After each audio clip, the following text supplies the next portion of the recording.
महागणपतिं मनसा स्मरामि महागणपतिं मनसा स्मरामि। TR creations family అందరికీ నా హృదయపూర్వక ధన్యవాదాలు.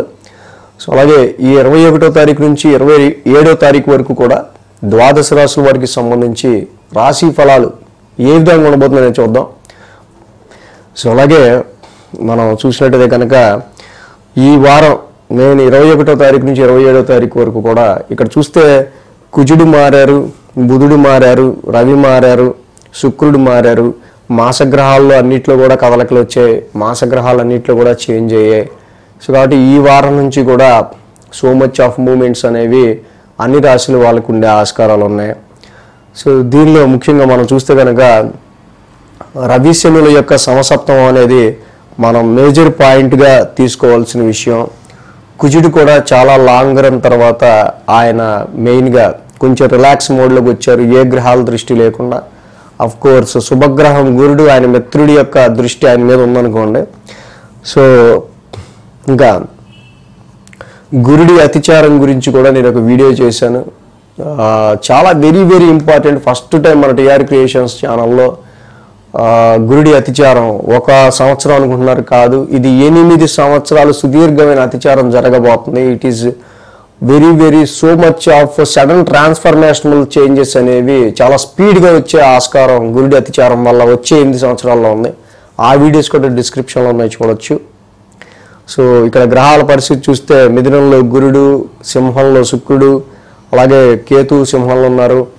రవి బుధులు కన్యారాశిలో, మిత్రక్షేత్రంలో రవి, ఉచ్చక్షేత్రంలో బుధుడు ఉన్నారు. కుజుడు కూడా తులారాశిలో, కుంభంలో రాహువు, మీన రాశిలో శని యొక్క సంచారం జరుగుతుంది. ఈ వారం మనం చూస్తే చంద్రుని యొక్క గమనం సింహం, కన్య, తుల, వృశ్చిక రాశుల మీదుగా ఉంది. సో చంద్రుని యొక్క గమనం, ఈ గ్రహాల యొక్క ట్రాన్సిట్, రవి శనుల సమసప్తం ఆధారంగా ఈ వారం ఏ విధంగా ఉండబోతుంది ద్వాదశ రాశుల వారికి చూద్దాం. మన ఫ్యామిలీ మెంబర్స్ అందరికీ చాలా ధన్యవాదాలు. ఎందుకంటే పోయిన వారం నాకు 102, 103 ఫీవర్ ఉండి కూడా నేను వీడియోస్ చేశా. సో అది చాలామంది కనిపెట్టారు. సో చాలా డిఫరెంట్గా ఉన్నారు సార్, హెల్త్ జాగ్రత్త అని. అంతమంది మంచిగా చక్కగా కోరుకున్నప్పుడు మరి మంచి జరగకుండా ఎందుకు ఉంటుంది? డెఫినెట్గా 2 రోజుల్లోనే రికవరీ అవ్వడం జరిగింది. నిజంగా అనిపించింది దేవుడు మంచి ఫ్యామిలీని ఇలా ఇచ్చాడు నాకని. సో ఆ ఒక్కొక్క మీరు పెట్టిన కామెంట్ చాలా రెట్ల బలాన్ని ఇచ్చిందనే చెప్పాలి. న్యాచురల్గా వచ్చే కామెంట్స్ కంటే డబుల్ వచ్చాయి. Thanks for your love and affection. కర్కాటక రాశి వారికి సంబంధించి చూద్దాం. కర్కాటక రాశి వారికి సంబంధించి చూస్తే వీళ్ళకి ద్వితీయంలో శుక్రుడు, తృతీయంలో రవి, 2 గ్రహాల యొక్క అనుకూలత కర్కాటక రాశి వారికి మనకి కనిపిస్తూ ఉంది. అదేవిధంగా 2, 3, 4, 5 స్థానాల మీదుగా చంద్రుని యొక్క సంచారం ఉంది. సోమ, మంగళ 2 రోజులు కూడా ఈ రాశి వారికి అనుకూలంగా ఉంది. ఏదైతే కర్కాటక రాశి వారికి సంబంధించి మనం ఇక్కడ చూసినట్టయితే కనుక ద్వితీయ స్థానంలో శుక్రుడి యొక్క సంచారం చాలా వరకు కూడా ఫైనాన్షియల్ హౌస్కి సంబంధించిన హౌస్లో, ఫ్యామిలీకి సంబంధించిన హౌస్లో శుక్రుని యొక్క ప్లెజెంట్ ప్లానెట్ లాంటి శుక్రుడి యొక్క సంచారం చాలా వరకు కూడా ఫైనాన్షియల్గా మీకు మంచి వెన్నుదన్నుని, ఫ్యామిలీ పరంగా కొంచెం పీస్ఫుల్నెస్ని ఇస్తుంది. అలాగే ముఖ్యంగా చెప్పుకోదగిన గ్రహం రవి, మంచి పరాక్రమ స్థానంలో రవి ఎంతైతే ఇక్కడ మంచి బలయుతంగా ఉన్నారో మీకు చాలా కష్టాలను మీకు దూరం చేస్తాడు, ఎంతో ధైర్యాన్ని ఇస్తాడు. కాబట్టి అక్కడ మనకి 3 నెలల తర్వాత after 3 months of a period అష్టమ రాహు నడుస్తా, వేన్లో గురుడు నడుస్తా, చాలా ఫ్లక్చువేటివ్గా ఉన్న టైంలో 3 నెలల తర్వాత రవి కూడా హెల్త్ పాయింట్ ఆఫ్ వ్యూలో చాలా వరకు రికవర్ చేసే ఆస్కారాలు ఇక్కడ ఉంటాయి. అలాగే వారం ప్రారంభం ద్వితీయ స్థానం నుంచి చంద్రుని యొక్క సంచారం, ద్వితీయంలో శుక్రుడు ఉంటాం. సో కొంచెం పీస్ఫుల్నెస్ ఇన్ ఫ్యామిలీ, కొంచెం ఫైనాన్షియల్ ఆర్థికపరమైన విషయాల పట్ల, కుటుంబపరమైన విషయాల్లో కొంచెం జాగ్రత్తగా ముందుగా అడుగులు వేసుకుంటూ వెళ్తూ ఉంటారు.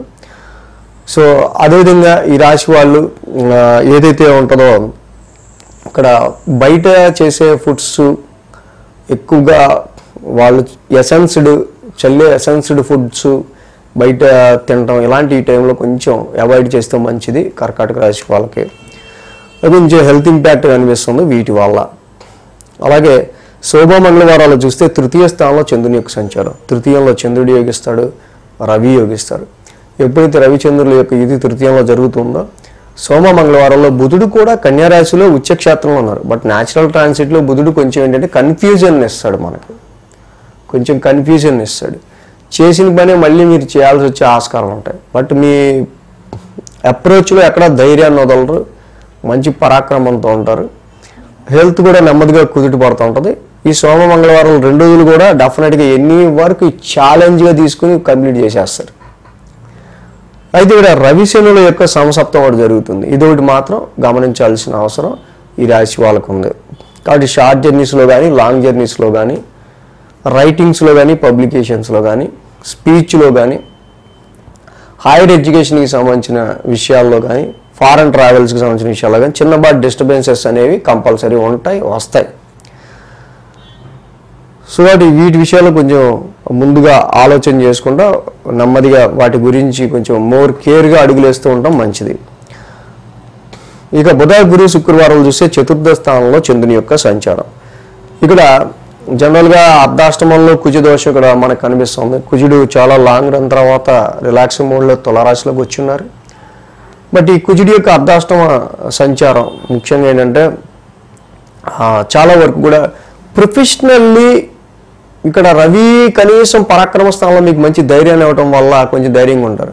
ప్రొఫెషనల్లీ మీరు చూసినప్పుడు మీకు వచ్చే డొమెస్టికల్ అన్కంఫర్ట్స్ వల్ల మీరు ప్రొఫెషన్ మీద కాన్సన్ట్రేట్ చేయలేకపోవటం, ఇంట్లో జరిగే కొన్ని పరిస్థితులు, గృహ పరిస్థితులకు సంబంధించిన విషయాలు ఫ్రస్ట్రేట్ అవుతుంటారు.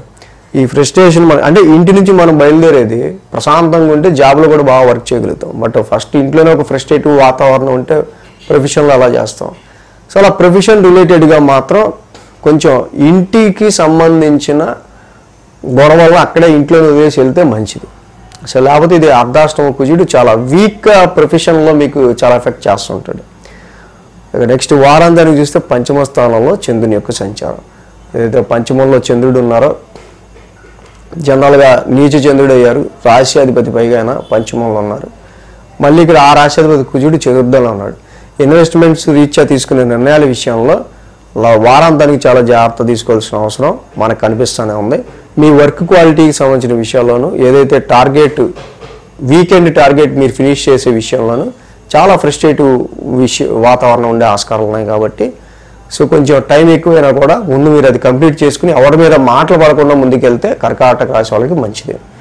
అలాగే ఈ రాశికి మనం మెయిన్గా చూసినప్పుడు ఏదైతే ద్వితీయంలో కేతువు, అర్ధాష్టమంలో కుజుడు, ఈ రెండు మనకు కొంచెం కన్ఫ్లిక్టెడ్గా ఉన్నాయి. ఈ ద్వితీయంలో కేతువు అది ఫ్యామిలీ ఎన్విరాన్మెంట్లో, ఇటు కుజుడు ఫ్యామిలీ ఎన్విరాన్మెంట్. సో ఇక్కడ రెండు కూడా ఫ్యామిలీ ఎన్విరాన్మెంట్కి సంబంధించిన అంశాల్లో కేతువు, కుజుడు ఈ రెండు కూడా సమ్ డిస్టర్బెన్సెస్ అనేవి కలుగజేస్తున్నారు. సమ్ ఫ్యామిలీ డిసప్పాయింట్మెంట్స్, సమ్ ఫ్యామిలీలో ఒక ఎందుకో లేని డిసప్పాయింట్మెంట్ అనేది ఫైనాన్షియల్ రీత్యా కావచ్చు. ఈ అర్ధాష్టమంలో కుజుడు వల్ల సమ్ ఫ్రస్ట్రేషన్. సుబ్రహ్మణ్యేశ్వర స్వామి ఆరాధన ఎంత చేసుకుంటే ఈ వారం కర్కాటక రాశి వాళ్ళకి అంత బాగుంటుంది. కాబట్టి సుబ్రహ్మణ్య స్వామి ఆరాధన చేసుకోవటం కర్కాటక రాశి వాళ్ళకి చాలా మంచిది. అలాగే కుదిరితే కనుక చక్కగా జంటనాగులు ఉంచడం, మంగళవారం పూట పాలాభిషేకం చేసుకోవటం, కేజింపావు కందులు, ఒక రెడ్ క్లాత్ తప్పకుండా సుబ్రహ్మణ్య స్వామికి అభిషేకం చేసుకొని మంగళవారం పూట దానం ఇవ్వటం సుబ్రహ్మణ్య స్వామి గుళ్ళో కర్కాటక రాశికి ఇంకా మంచి ఫలితాన్ని ఇస్తుంది. అండ్ గురిని అతిచారం గురించి కూడా మనం వీడియోస్ చేసాం, చాలా ఇంపార్టెంట్. వచ్చే 8 సంవత్సరాలు ప్రపంచం మొత్తం మారబోతుంది. గురుడు చాలా వెరీ ఫాస్ట్ మూమెంట్గా వెళ్ళబోతున్నాడు. సో ఇది మన TR creations first time research చేసి మన త్రూ ఇది ఎలివేట్ చేసింది ఈ యొక్క కాన్సెప్ట్ని, గురుడి అతిచారం గురించి. దీని గురించి కూడా చాలా వీడియోస్ ఇంకా వస్తాయి ఫ్యూచర్లో మన ఛానల్ నుంచి, అది కూడా చూడండి, డిస్క్రిప్షన్లో ఉంది. ఈ వీడియో కనుక మీకు నచ్చినట్లయితే లైక్ చేయండి, షేర్ చేయండి. మరిన్ని అప్డేట్స్ కోసం సబ్స్క్రైబ్ చేయడం మాత్రం మర్చిపోకండి.